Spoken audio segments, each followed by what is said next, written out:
Alors bonsoir à tous et bienvenue dans cette nouvelle vidéo sur l'anatomie façon Bridgman. Bon. Au programme, cette vidéo était prévue que je la fasse en ligne, en live, et sauf que j'ai eu des petits soucis techniques.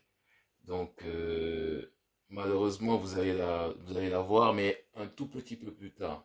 Donc ça sera malheureusement pas du live, donc on ne pourra pas interagir. Et voilà. Déjà que j'ai pas beaucoup d'abonnés pour un début, je pense que ce sera pas le plus gênant.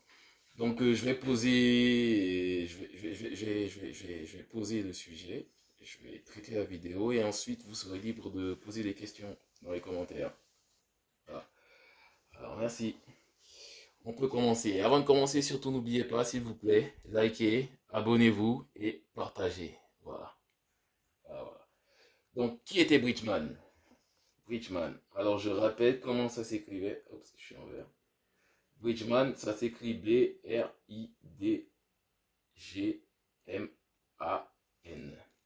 Et son prénom, c'est George. Qui est George Bridgman? George Bridgman, il est né en 1865 et il est décédé en 1943.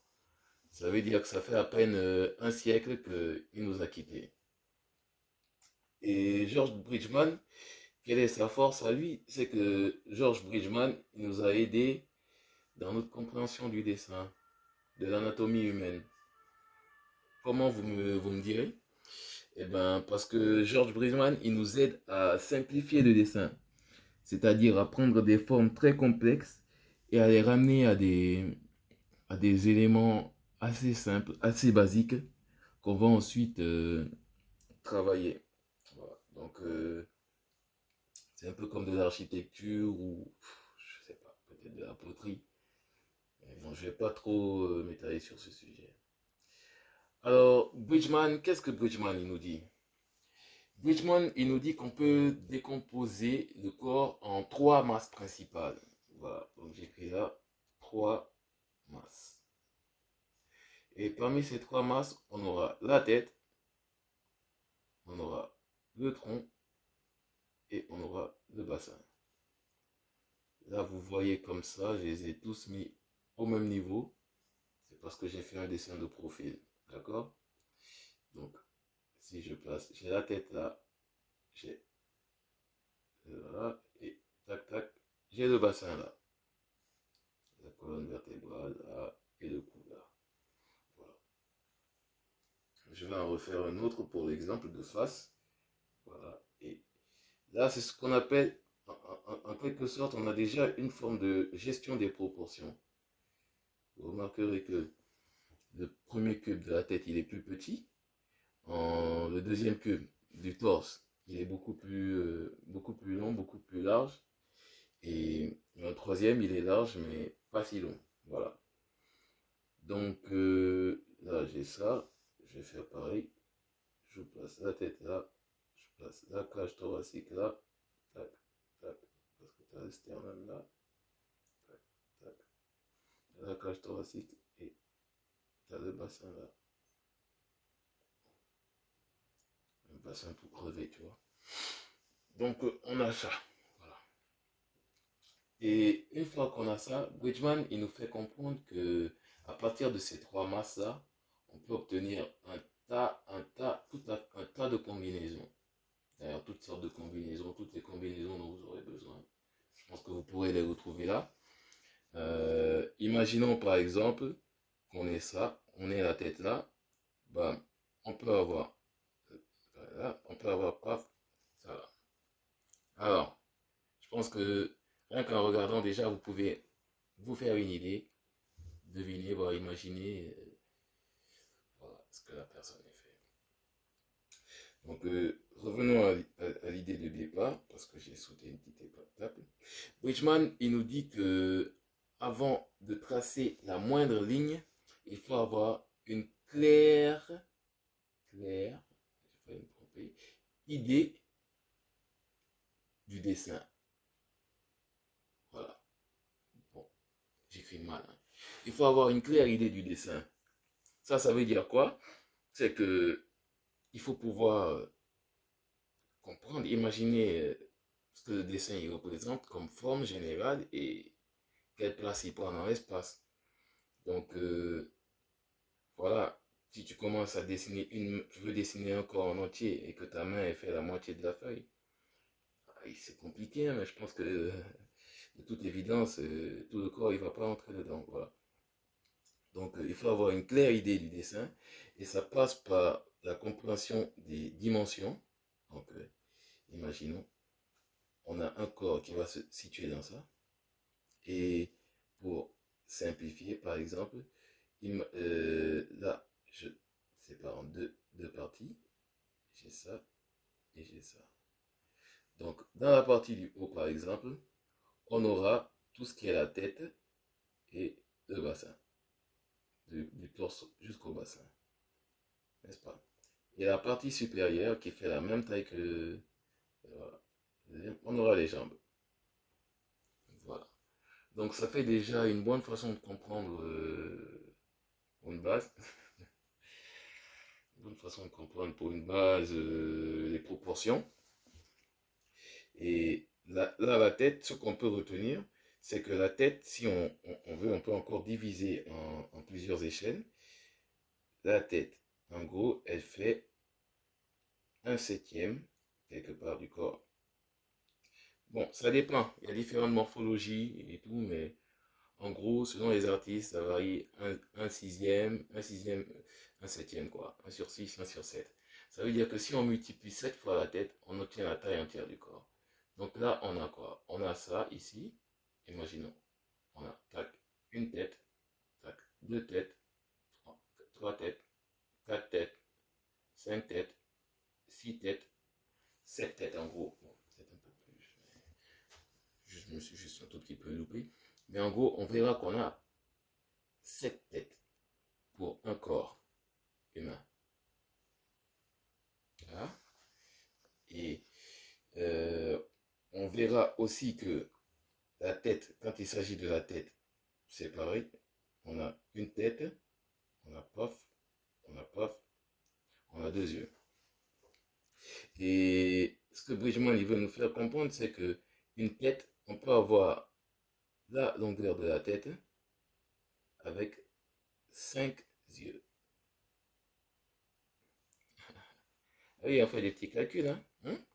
Avec 5 yeux, ça veut dire que si tu as un œil, deux yeux, trois yeux, quatre yeux, 5, 4 yeux, 5 yeux. Ah, c'est cool. Voilà. Si on a ça, on a ça.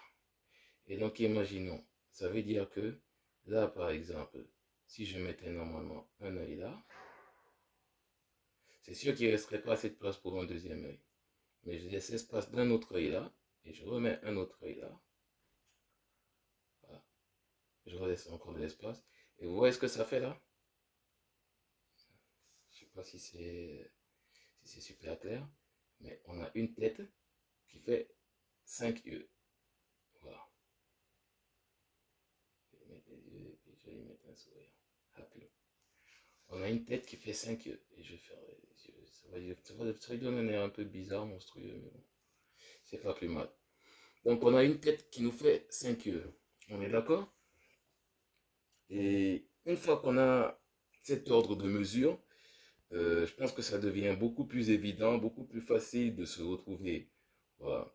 Donc, en sachant que une tête fait 5 yeux et que un corps fait 6 à 5 têtes, on peut commencer par n'importe quelle partie presque du corps et généralement on peut s'en sortir, quoi. Voilà. Qu'est-ce que je vais faire? Je vais essayer de nous rendre ça un tout petit peu plus clair. Donc Bridgman, il nous dit quoi? Bridgman, il nous dit que, en quelque sorte, en manipulant les différentes formes, en les manipulant, en les incurvant, en les plaçant dans différents angles, on donne une impression de rythme. Ça crée du rythme, en fait. Et ce qui va donner de la cohérence à ce rythme, ça va être une fois que ces trois blocs vont être assemblés en un seul et unique bloc. Voilà. Ça veut dire que si on a trois parties là, comme ça, comme on a vu tout à l'heure, ces trois parties au final, elles doivent juste représenter ça. Voilà. Donc on va devoir faire les lignes de contour qui permettent de relier les différents blocs. Je sais que ça paraît assez abstrait, mais je vous assure que c'est pas très compliqué. Voilà. C'est quelque chose, moi-même, j'ai un peu galéré au début parce que j'avais de très mauvaises notions de perspective. Je savais dessiner, mais je comprenais rien à la perspective. Jusqu'à ce qu'enfin, je touche le Saint Graal. Ça m'a donné beaucoup plus de liberté dans mon imagination et dans ma création. Donc voici en ce qui concernait les proportions. Euh, J'évite de faire des vidéos trop longues pour ne pas vous saouler. Donc ce que je vais faire, je vais vous donner les secrets pour comprendre la proportion. Ce qu'il faut retenir. Voilà, donc je vais vous marquer là. À retenir. Je dis, mais j'écris parce que je trouve ça cool, tu vois. Voilà, à retenir. Et ce qu'il faut retenir pour les secrets d'une copie réussie, il faut bien maîtriser les verticales et les horizontales. Ça veut dire que si tu as une ligne verticale, excuse-moi, c'est pas une ligne verticale, tu as une ligne verticale à un point de ton dessin, tu sais que partout où tu auras besoin d'une ligne verticale, tu la retrouveras, quoi. Je sais pas, là j'ai fait un peu n'importe quoi. Mais regardez, là j'ai trois lignes. Et dans ces trois lignes, par exemple, je peux faire quoi? Je peux décider de simplement faire quoi? Bon, je rajoute une dernière. Je peux décider de caser un corps humain dans ces lignes. Je peux décider de voilà, mettre une tête là, savoir que l'épaule s'arrête là. Donc j'ai ça, j'ai ça, j'ai la tête du monsieur avec ses oreilles, j'ai son épaule, j'ai sa poitrine bien gonflée, tu vois, avec des bras bien costauds et tout, et beaucoup d'abdos, tu vois, sexy boy, un grand sourire, tu vois, non? Donc en gros, juste des verticales pour se retrouver en fait, des verticales, et ça va de même pour les horizontales et autres. Il y a aussi le fait de, comme on avait vu, découper fractionner le dessin en fait. Si ça fait la taille totale du bonhomme, tu vois. Si le bonhomme il fait ça, tu comprendras que tac, de la tête au bassin on a ça, et du bassin au pied on a ça. Sachant que c'est simplement la moitié, soit 1/2. Voilà, c'est clair? Donc, il faut maîtriser les verticales, les horizontales, apprendre à fractionner, c'est-à-dire à faire la moitié des divisions, des coupes. Et il y a le troisième point qui est la compréhension des angles, tu vois. Quand tu as un angle, par exemple, moi tout à l'heure, je faisais des cubes. J'ai un angle, tout de suite, j'ai ça. Si j'ai ça comme ça, il faut bien comprendre que, voilà, quand tu vois une forme comme ça, c'est que, hey, Choco, c'est ça qu'il faut voir derrière. Tu vois? Tu as ça, tout de suite. Tu as ça, il faut que tu arrives à comprendre que ça, c'est ça. Ça, c'est ça. Ça, c'est ça. Ça, c'est ça. Et ça, c'est ça. Et comment ça se fait? Ça se passe par beaucoup de pratiques. Voilà, généralement, il va falloir observer, manipuler des formes complexes. Voilà. Pour ceux qui ne se rappellent pas trop de la perspective, eh bien, vous pouvez essayer de jeter un œil sur vos cours du primaire. Ou sinon, je ferai prochainement une vidéo sur la perspective. Voilà. En tout cas, c'est ce que j'avais à dire aujourd'hui à ce sujet. Donc, retenez les horizontales. J'écris vraiment mal. Verticales. Voilà. On ne casse pas plus la tête. Les fractions. Voilà. Fractions, les divisions. Divisions et différentes coupes. c'est-à-dire la coupe, coupée en deux, comme je vous avais montré tout à l'heure. Voilà. Et en quoi en dernier? En dernier, on avait, comme j'ai dit, les angles. Voilà. Il faut comprendre les angles. Si c'est un triangle, si c'est un machin, j'en sais rien. Mais il faut comprendre en fait. Donc, voilà, voilà. Je vous remercie d'avoir suivi cette vidéo. Si elle vous a été, ne serait-ce qu'un tout petit peu utile, likez. C'est la moindre des choses. Abonnez-vous si vous voulez voir d'autres vidéos et être informé à chaque fois que je vais faire une publication. Et partagez à vos amis qui en ont besoin, aux gens que vous aimez. Et voilà, voilà. C'était tout pour cette vidéo aujourd'hui. Vous pouvez continuer à suivre ma page YouTube Rimo6.c, ma page Instagram Rimo7.7. Il y a beaucoup de chiffres. Et mon Facebook Rimo6c. Voilà. En tout cas, je mettrai tous les liens en description. Et pour ceux qui se demandent quelle application j'utilise pour travailler, c'est Clip Studio Paint. Voilà. Et comment on l'obtient, ben ça s'achète. Tu l'achètes.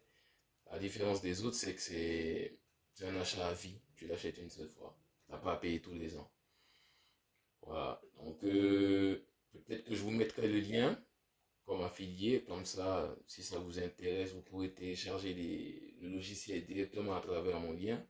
Comme ça, on y gagne tous. Mais bon, on verra ça plus tard.